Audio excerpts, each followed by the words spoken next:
आखिर कहिले र कहाँसम्म ठगिने सोचा नेपाली? तपाईको कुनै साथी, छिमेकी वा आफन्त भारतमा महिनाको 50,000 को जागिर मिल्यो भन्दै घर जग्गा धितो राखेर वा चर्को ब्याजमा ऋण काटेर भारत जाँदैछ?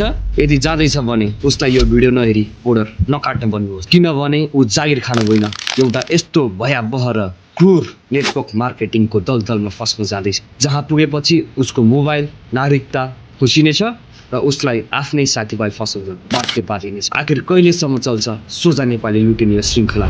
किन दुवै देशको प्रशासन यो आधुनिक मानव तस्करीको अगाडि लाचार छ? आज म यो भिडियोमा यस्ता प्रश्नहरू उठाउन चाहदैछु जसको जवाफ राज्यले दिनै पर्छ।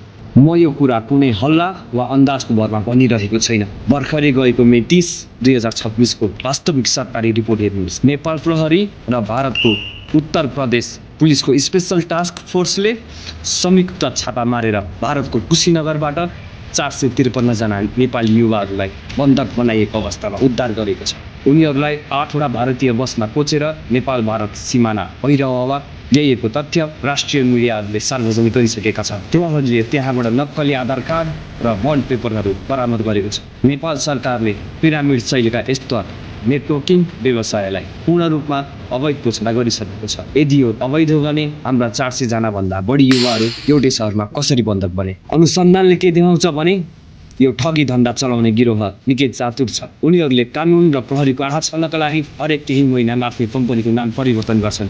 कुशीनगरमा यो धन्दा इन्स्पायर ओल्डको नाममा चलिरहेको थियो। म आज यो भिडियो मार्फत सरकार, प्रशासन र आम नागरिकलाई प्रश्न गर्न चाहन्छु। भारतका कुशीनगर, पुनपुन, बोधगया, मुजफ्फरपुर र बनारस जस्ता क्षेत्रहरूमा चलिरहेका यी तथाकथित मोडर्न फेसन, बुई winner, art trademark, western fashion, golden गाब वा वेलस्टार डाइनामिक जस्ता नामका गार्मेन्ट वा लाइफस्टाइल कम्पनीहरू वास्तवमा के हुन्? के यी कम्पनीको दर्ता गरिएको छ?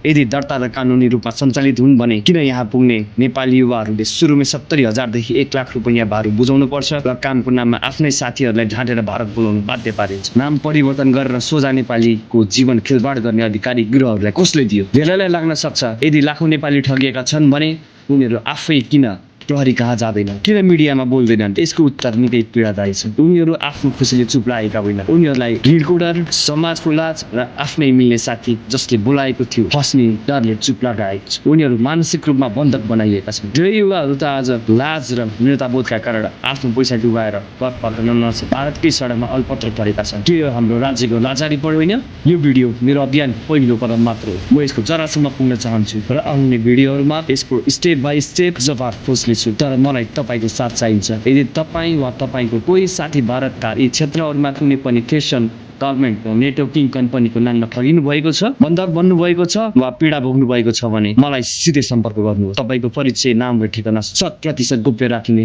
वाचा गर्न चाहन्छु। तपाईँको सुरक्षा मेरो पहिलो प्राथमिकता। मलाई तपाईँको नाम चाहिँदैन। मलाई मात्र त्यो गिरोहले तपाईँलाई ठगेको नगद कारोबारको विवरण, कोठाको ठेगाना, लिडरहरूको अडियो वा चाटको प्रमाण चाहियो, ताकि हामी कानुनी रूपमा यो सिङ्गो नेटवर्कको भण्डाफोर गर्न सकौँ र आउने पुस्तालाई बचाउन सकौँ। स्क्रिनमा दिएको इमेलमा आफ्नो प्रमाणहरू पठाउनुहोस्। अब चुप नबसौँ, आवाज उठाउँ। धन्यवाद।